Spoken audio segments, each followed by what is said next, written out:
May 25th, 2014, just after 8 p.m. The iron gates of a Coral Gardens residence slide open in Montego Bay. Streetlights flicker against polished chrome.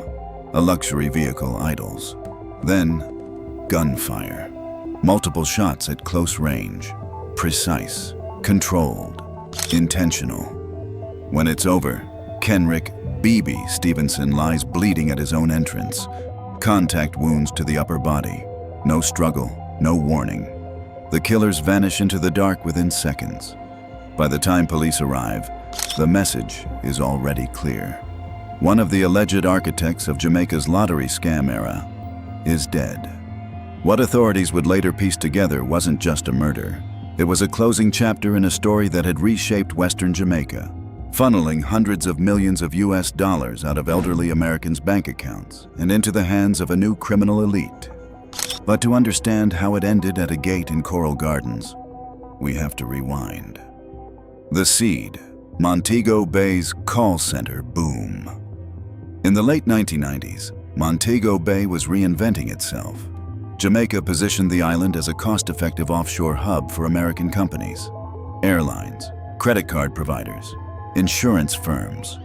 Call centers began setting up across St. James Parish. Young Jamaicans were trained to speak clearly, confidently, and convincingly to American customers. They learned rapport building, objection handling, voice control, psychology. They were taught how to hold attention through a phone line. What the public didn't know was that those same skills would soon power a criminal enterprise unlike anything Jamaica had seen before. By the early 2000s, in communities like Granville, opportunity remained scarce. Its wages in legitimate call centers were modest. But the training? It was priceless. And someone recognized its darker potential. Enter Kenrick Bebe Stephenson. Kenrick Stephenson, known widely as Bebe, emerged in the mid-2000s as a dominant figure in Granville. According to Jamaican law enforcement officials, including members of the island's anti-lottery scam task force, Stephenson was allegedly among the early organizers who transformed scattered phone hustles into something structured. Not random calls, not small hustles, but an industry. Authorities would later describe him as a foundational figure in the development of organized lottery scamming operations in Western Jamaica, and the money moved fast. Stephenson reportedly lived in upscale communities like Ironshore and Coral Gardens, areas far removed from Granville's struggling streets. Luxury vehicles, lavish parties, visible wealth with no verifiable legitimate income. In St. James, everyone knew, but few asked questions. How the machine worked. The operation was deceptively simple. Callers, often young men trained in call centers, would contact elderly Americans. They posed as representatives from sweepstakes organizations, lottery officials, or prize administrators. You've won $500,000. All you need to do is pay processing fees. The fees were framed as taxes, insurance, customs clearance. The amounts? Small compared to the prize. A few $1,000s to unlock life-changing money. Victims wired funds through Western Union or MoneyGram to Jamaica. Once the first payment landed, the cycle intensified. Unexpected delays, additional fees, legal complications. Each new demand exploited what psychologists call sunk cost bias. Victims who had already paid were desperate not to lose everything. Some sent money dozens of times. By the time they realized the truth, retirement savings were gone. Homes were mortgaged, life savings erased. U.S. agencies later estimated that Jamaican-based lottery scams extracted hundreds of millions of dollars annually during peak years, and Montego Bay became ground zero. But this wasn't just phone calls. It was organization, recruitment, territory, and control. In Granville and surrounding communities, recruitment followed a familiar pattern. Young men with persuasive voices were identified.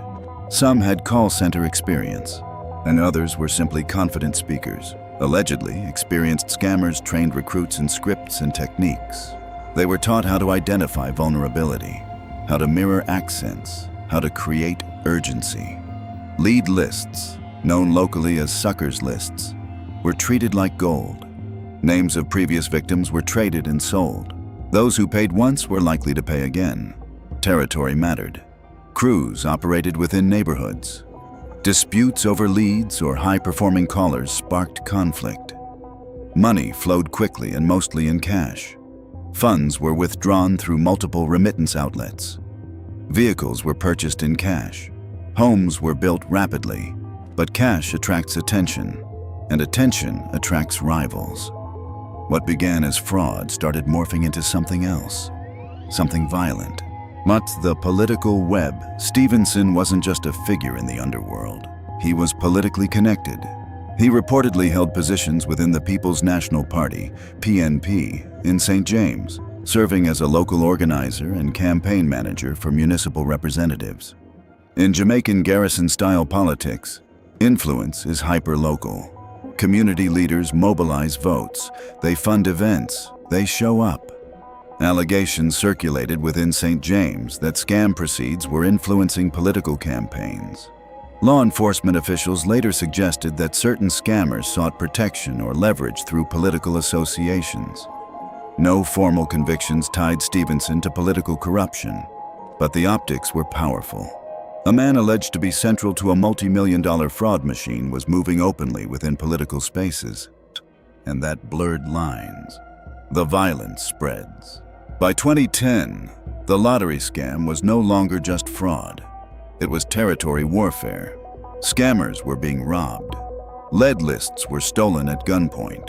Rival crews targeted each other over money and perceived disrespect. Murders in St. James surged. Western Jamaica became one of the most violent regions on the island during that period. Law enforcement sources later suggested that lottery scam profits were fueling the purchase of illegal firearms. The scam economy was now intertwined with gang-style violence, and the flamboyant lifestyle of figures like Stephenson made them visible symbols of power. Symbols become targets. The crackdown. In 2012, pressure intensified. The United States government demanded action as elderly American citizens continued reporting devastating losses. Jamaica established a strengthened anti-lottery scam task force. Raids began targeting high-profile suspects. Stephenson's home was searched. Vehicles and electronics were reportedly seized. He was arrested on fraud-related charges in Jamaica. Authorities publicly named him as a significant player in the development of the scam industry. But extradition to the United States never materialized. Cases stalled, legal proceedings dragged, and despite arrests, the phones kept ringing. What authorities discovered next shocked even veteran investigators. The scam wasn't centralized. It was decentralized and resilient. Even if one alleged organizer fell, dozens of crews operated independently. The system had outgrown any one individual. The turning point, as profits expanded, so did envy.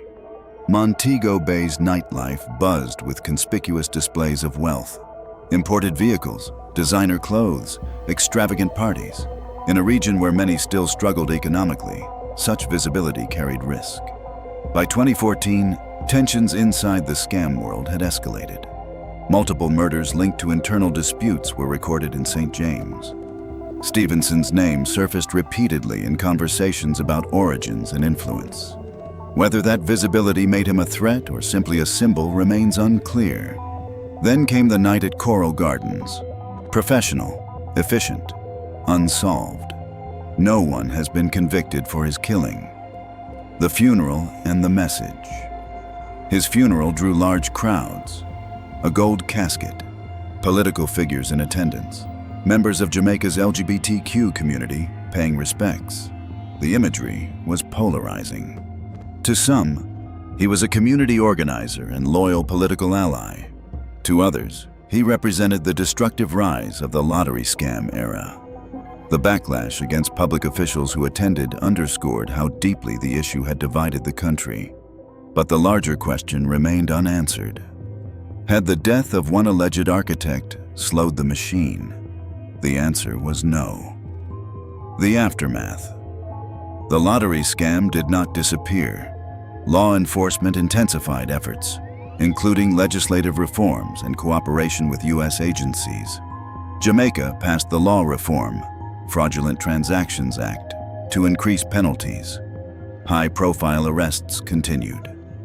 Kenrick Bebe Stephenson's murder was never solved. His alleged role in shaping the scam economy remains part of law enforcement narrative and community folklore. But his story reflects something bigger than one individual. It exposes how globalization, inequality, political access, and criminal innovation can intersect in a small coastal city. A phone line, a script, a lie. From that, an underground economy allegedly extracted over $300 million USD. And even after the gold casket was lowered into the ground, the machine continued. Because the real story isn't about one man. It's about a system that allowed it to grow.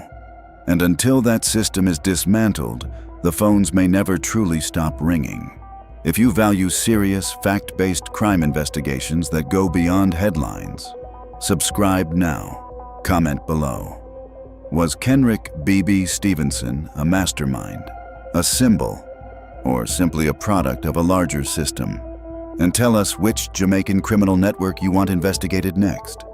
This isn't gossip, this is structure, and the next case is already unfolding.